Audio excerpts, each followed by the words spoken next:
ये कि आपके लिए ये नया है। बस देख लो हल्का सा अंतर हो गया कि उसमें क्या था, भुजा था, और इसमें क्या बोल दिया गया, मादिका बोल दिया गया।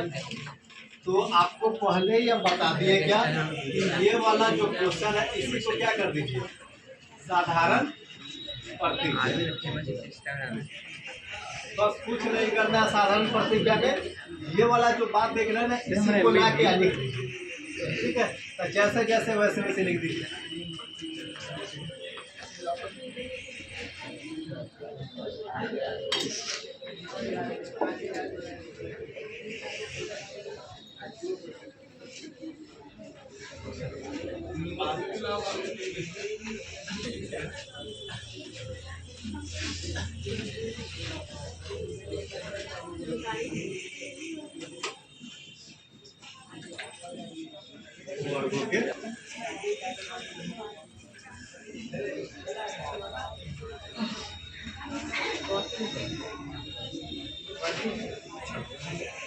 फर्स्ट क्या है कि साधारण प्रतिज्ञा लिखिए, और जो आपका क्वेश्चन है वही क्या कर दीजिए, पूरा का पूरा वैसे ही नोट कर दीजिए। उसके बाद आपको पता होगा कि आप क्या लिखते हैं, विशेष प्रतिज्ञा। विशेष प्रतिज्ञा में जैसा बोला गया वैसा हम क्या करेंगे, पिक्चर बनाएंगे। बोला क्या गया, समरूप त्रिभुज क्या वो है, दूगो, तो दूगो समरूप त्रिभुज बनाइए। समरूप का मतलब आपको पहले से बता दिए, समान रूप का होगा, मतलब दोनों कैसा रहेगा, एक जैसा रहेगा। हो गया। अब क्या करिए, इसका नाम दे दीजिए। तो नाम देते हैं, देखिए ए बी सी, और इसका रेफरेंस पी क्यू आर। ठीक है, पहले तो ये था ना कि दो त्रिभुज कैसा है, समरूप।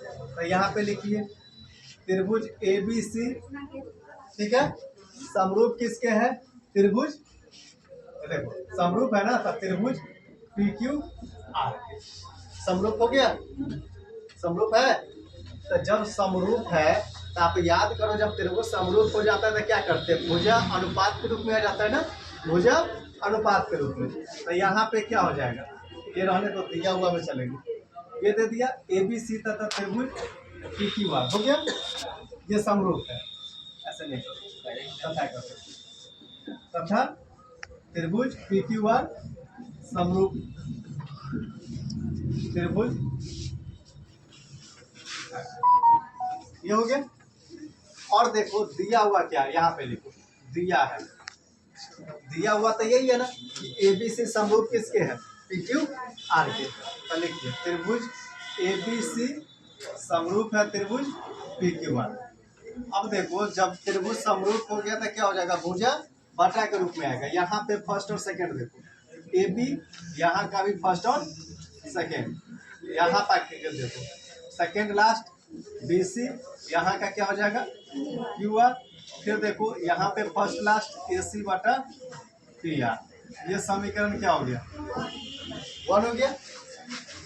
अब आप देख लो सिद्ध क्या करना है, सिद्ध करना है, सिद्ध क्या करना है, ध्यान देना क्या करना है। देखिए दो समरूप त्रिभुजों के क्षेत्रफलों का अनुपात। तो पहला वाला त्रिभुज क्या है, ए बी सी, तो इसका क्या चाहिए, क्षेत्रफल चाहिए ना, तो एरिया ऑफ त्रिभुज ए बी सी हो गया, ये हो गया क्षेत्रफल।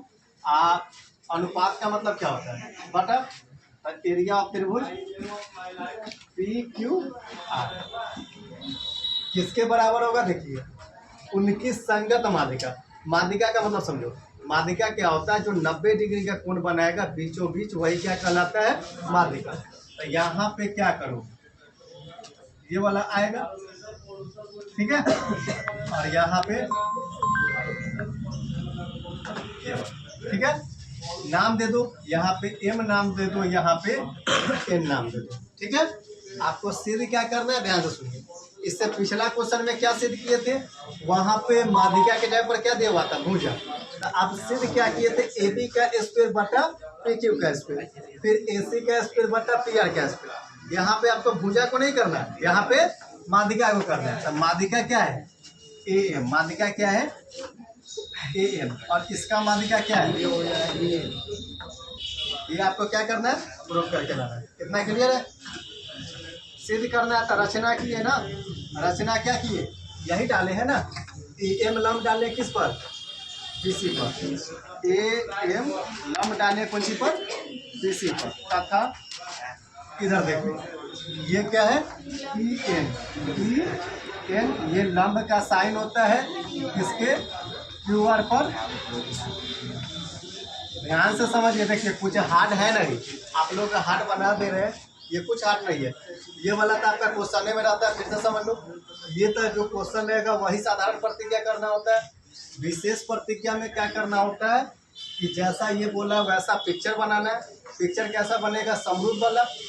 ABC और त्रिभुज क्या हो गया, PQR। जो चीज़ आप बनाए हैं उसी चीज़ को हिंदी में लिख देना है। ABC और PQR क्या है, दो समरूप त्रिभुज है, हो गया। उसके बाद क्या है, दिया हुआ है, आपको दिया हुआ क्या आता है, यही ना कि ABC समरूप है किसके, PQR के, लिख दिए। त्रिभुज ABC समरूप है किसके, PQR के। जब समरूप होता है तो भुजा बटा के रूप में आता है, AB तो इधर से PQ, इधर से BC तो इधर से QR। इधर से देखो फर्स्ट और लास्ट ले रहे हैं AC, तो इधर से क्या आएगा, फर्स्ट और लास्ट, हो गया। ये समीकरण 1 बन गया। आपको सिद्ध करके क्या लाना था कि पहले वाला त्रिभुज का क्षेत्रफल और फिर दूसरे वाला त्रिभुज का क्षेत्रफल का जब अनुपात करिएगा तो उसकी माध्यिका के वर्ग के अनुपात के बराबर होगा। तब पहला वाला त्रिभुज का क्षेत्रफल क्या है, एरिया ऑफ त्रिभुज ABC, या फिर और दूसरा वाला क्या है, PQR। तो ऊपर वाला का क्षेत्रफल बटा नीचे वाला का क्षेत्रफल, माध्यिका क्या है, AM। इसका क्या बोला है, वर्ग। तो वर्ग के लिए क्या करो, स्क्वायर चढ़ा दो। इधर माध्यिका क्या है, PN, तो इसका भी स्क्वायर चढ़ा दो। अब रचना, तो रचना में ये तो पहले से नहीं दिया हुआ था ना, हम अपना मन से डाले अभी, तो वही लिखे AM लंब किस पर जा रहा है, BC, है ना। इधर देखो, इधर लंब क्या है, PN लंब डालना है किस पर, QR पर। ये लंब का साइन होता है, डाल दिए। अब देखो यहाँ के बाद आपको क्या करना पड़ता है, परमाणु में चलिए, कहाँ पे, परमाणु, ठीक है। चलिए तो निकालना क्या है, क्षेत्रफल, तो निकालते हैं। एरिया ऑफ त्रिभुज पहला वाला क्या है, ABC बटा एरिया ऑफ त्रिभुज PQR। आप त्रिभुज के क्षेत्रफल का फॉर्मूला जानते हैं ना, 1/2 आधार गुने ऊंचाई, 1/2। ABC में देखो आधार कौन होता है, नीचे वाला, तो आधार क्या है, BC, आधार क्या है, और लंब तो आप जानते हैं ना, यही होगा ना, लंब क्या हो गया, AM। इस त्रिभुज में देखो आधार क्या हो गया, QR। तो फॉर्मूला तो वही रहेगा, 1/2 गुने आधार का मान है QR और लंब का मान कितना है, 1/2 से 1/2 खत्म हो गया। अब बच क्या रहा है, एरिया ऑफ त्रिभुज ABC बटा एरिया ऑफ त्रिभुज PQ। इधर से देखो क्या बचा, BC बटा QR और गुने AM बटा, ध्यान से सुनो, इस चीज को अगर देखिएगा, अगर इस चीज को देखना और हमको सिर्फ क्या करना है, यहाँ पे देखना, यहाँ पे AM बटा PN आ चुका है ना, हमको लाना किसके रूप में, स्क्वायर के रूप में। अगर इसके बराबर ये कर दे, BC बटा QR के बराबर अगर AM बटा PN हो जाएगा, तो ये हटाएंगे और इसके जगह पर क्या लिखेंगे, AM बटा PN, आपका सॉल्व हो जाएगा। बस ये काम आपको करना है। तो ये काम करना है तो क्या करो, आधा आधा त्रिभुज में लो, आधा आधा त्रिभुज में, ध्यान से यहाँ पे समझिए। अब करिए अगेन, अब क्या करो, त्रिभुज ABM, त्रिभुज ABM तथा इधर क्या है, त्रिभुज PQM, जो बराबर है से बराबर कर दीजिए। आपको पता है कि M कितना डिग्री है, कौन बना रहा है, और N 90 डिग्री, तो एंगल M बराबर क्या हो जाएगा, बराबर क्या हो गया। आपको एक चीज पहले से पता था कि पूरा त्रिभुज समरूप किसके है, इसके पूरा त्रिभुज का। जब पूरा का पूरा समरूप है, समरूप का मतलब क्या होता है, समान रूप वाला, एक समान रूप वाला, तो जितना एंगल B बनाएगा उतना ही एंगल Q भी बनाएगा। तो एंगल B बराबर क्या हो गया, एंगल Q। क्यों हुआ है, क्योंकि आपको पता है कि त्रिभुज ABC समरूप किसके है, त्रिभुज PQR। अब देखो दो को कोण बराबर हो गया तो क्या लिखेंगे, एंगल एंगल, समरूपता पढ़ने से। समरूपता प्रमेय से। ध्यान दो, तो समरूपता प्रमेय से चलेंगे तो क्या हो जाएगा, पहला त्रिभुज क्या है, त्रिभुज ए बी एन, और दूसरा का त्रिभुज क्या है, पी क्यू एन। मिला लो, बी के जगह पर क्यू होना चाहिए, बी बीच में है, क्यू भी बीच में, सही है। उसके बाद क्या होना चाहिए, एम के जगह पर एन होना चाहिए। यहाँ पे एम का स्थान देखो लास्ट वाला, यहाँ भी एन का स्थान लास्ट वाला, सही है।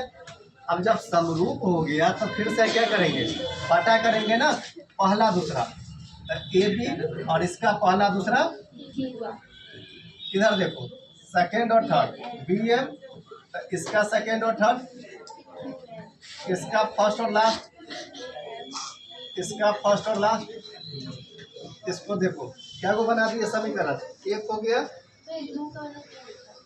ये दो है, और ये आपका कितना हो गया, ठीक है। अब थोड़ा समीकरण इसको एक को और तीन को नजर मारे, ए बी बटा पी क्यू, ए बी बटा पी क्यू, दोनों क्या है, जितना ये है उतना ए है। और देख लो ये वाला अलग है ना, और हमको लाना क्या है, ए एम बटा पी एन के जगह पर क्या हो जाएगा, बी सी बटा क्यू आर लाना है। आप पढ़े हैं कि जब एल एच एस बराबर हो जाता है आपस में, तो आर एच एस भी अपने आप क्या हो जाता है, बराबर हो जाता है। तो अगर पहला बराबर हो गया तो इसके बराबर ये होगा कि नहीं, क्या समझना। अभी क्या बोल रहा है, ए बी बटा पी क्यू, ये है समीकरण, बी सी बटा क्यू आर बराबर ए सी बटा पी आर, और समीकरण 3 में देखना, ठीक है। अब ये देखो, ये आपस में बराबर है, तो ये भी आपस में बराबर होगा, ये भी आपस में बराबर होगा कि नहीं होगा, होगा ना, सब बराबर हो जाएगा। तो हमको जरूरत किसका है, इसका है, तो लिखो समीकरण 1 तथा 3 से हमको जरूरत किसका है, ए एम बटा, सुनो, ए एम बटा पी एन के बराबर क्या है, ए बी बटा पी क्यू, और जैसा कि इसमें भी बराबर है, दोनों बराबर हो गया। तो अगर ए बी बटा पी क्यू बराबर है तो इसके बराबर भी क्या है, बी सी बटा क्यू आर, और हमको चाहिए भी क्या लिखना है, बी सी बटा क्यू आर। तो ये इसके बराबर है, तो ये लिखे या ये लिखे, दोनों तो एक ही है ना, क्योंकि दोनों का दोनों क्या है, बराबर है। तो इसके जगह पर अब क्या लिखाएगा, बी सी बटा क्यू आर। ये हो गया आपका समीकरण 4। अब देखो यहाँ पे समीकरण 2 से भर दो, समीकरण 2 से, समीकरण 2 से चलो लिखो समीकरण 2 क्या है, एरिया ऑफ त्रिभुज ए बी सी बटा क्या हो जाएगा, एरिया ऑफ त्रिभुज पी क्यू आर बराबर क्या लिखा हुआ है, बी सी बटा क्यू आर और गुने ए एम बटा, ठीक है। इसको ऐसे ही नोट करके, एरिया ऑफ त्रिभुज ए बी सी बटा एरिया ऑफ त्रिभुज पी क्यू आर बराबर, हमको लाना क्या है, ए एम स्क्वायर बटा पी एन स्क्वायर। तो यहाँ पे बी सी बटा क्यू आर, अब ये नहीं लिखेंगे, इसके जगह पर क्या लिखेंगे, यहाँ पे देखो ए एम बटा पी एन, तो यहाँ पे ए एम बटा पी एन लिखेंगे। ये वाला तो पहले से है, ए एम बटा पी एन। एरिया ऑफ त्रिभुज क्या हो गया, ए बी सी, अब बटा क्या हो जाएगा, एरिया ऑफ त्रिभुज पी क्यू आर। तो गुना करेंगे तो ए एम में ए एम से बटा ए एम स्क्वायर हो गया प्रूफ। आप कितना बना दो, 5 नंबर बन जाएगा। इतना नौटंकी जो हुआ है सिर्फ इसको बराबर करने के लिए हुआ है, ठीक है, क्योंकि आंसर तो आपका यहीं पे था, लेकिन ये बराबर करना था, इसीलिए ए स्टेप बढ़ा है। क्लियर है,